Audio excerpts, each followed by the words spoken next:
நெல்லை மாவட்டம் பாளையங்கோட்டை வ.உ.சி. விளையாட்டு அரங்கத்தில் 77 நிமிடங்கள் தொடர் சுழற்சி முறையில் வாள் மற்றும் சிலம்பம் சுற்றும் அகில இந்திய உலக சாதனை நிகழ்ச்சி நடைபெற்றது. திருமலை சிலம்ப விளையாட்டு கலைச்சங்கம் சார்பில் 77 நிமிடங்கள் தொடர் சுழற்சி முறை வாள் மற்றும் சிலம்பம் சுற்றும் உலக சாதனை நிகழ்ச்சிக்கு சிலம்ப மகாகுரு சங்கரன் ஆசான் தலைமை வகித்தார். விளையாட்டு கலைச்சங்கம் சார்பில் சிலம்ப மகாகுரு சங்கரன் ஆசான் தலைமை வகித்தார். சார்பு நீதிபதி ஜெயசங்கர், விளையாட்டு மற்றும் மாவட்ட இளைஞர் நலன் அலுவலர் கேப்டன் பிரேம்குமார் உலக சாதனை நிகழ்ச்சியினை துவக்கி வைத்தார். திருமலை சிலம்ப பள்ளி தலைவர் இசக்கி செயலாளர் முத்துகிருஷ்ணன், சிலம்பம் போட்டி இயக்குனர் கணேஷ் மூர்த்தி, உலக சாதனையாளர்கள் All India Book of Records நிறுவனர் வெங்கடேசன், கலைவாணி ஆகியோர் முன்னிலை வகித்தனர்.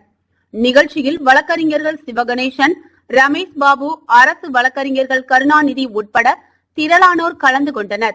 இந்த சாதனை சிலம்பு வாள் சுற்றும் நிகழ்ச்சியில் சுமார் 200 மாணவ மாணவியர்கள் கலந்து கொண்டனர். இது குறித்து இயக்குனர் கணேஷ் மூர்த்தி கூறுகையில், நமது பாரம்பரிய கலையை பாதுகாக்க வேண்டி நெல்லை மாவட்ட திருமலை சிலம்ப விளையாட்டு கலைச்சங்கம் சார்பில் உலக சாதனை சிலம்பம் மற்றும் சுருள்வாள் சுற்றும் நிகழ்ச்சி தொடர்ந்து 77 நிமிடங்கள் நடத்தப்படுகிறது. நிகழ்ச்சியை சங்கரன் ஆசான் துவக்கி வைத்தார். இதில் 200 மாணவ மாணவிகள் கலந்து கொண்டனர். முத்து ஆசான் சுமார் 80 கிலோ எடை கொண்ட கம்பம் சுற்றும் மாணவ மாணவிகளை உற்சாகப்படுத்தினார். இந்நிகழ்ச்சியில் அரசு பள்ளி மாணவ மாணவிகள் அதிக அளவில் கலந்து கொண்டனர். நெல்லை மாவட்டத்தில் முதலாக மாணவ மாணவிகள் சிலம்பம் சுருள்வாள் சுற்றும் 77 நிமிடங்கள் சாதனை செய்கின்றனர். இவ்வாறு அவர் கூறினார்.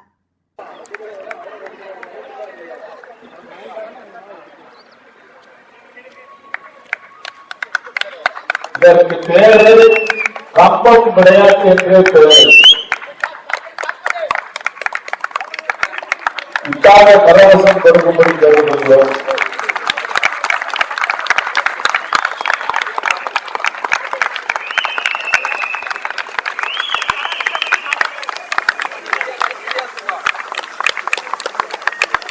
இது எப்படி பார்த்தாலும் குறைஞ்சு பார்த்தா ஒரு 3 கிலோவுக்கு குறையாம இருக்கும் இந்த கம்பத்தோட விலை. சுற்றுலா கொஞ்சம் நெருங்கி மாறினாலும் சுற்றுலாவுக்கு மிகுந்த ஒரு பெரிய ஒரு பாதிப்பை ஏற்படுத்தும். இந்த கப்பங்களை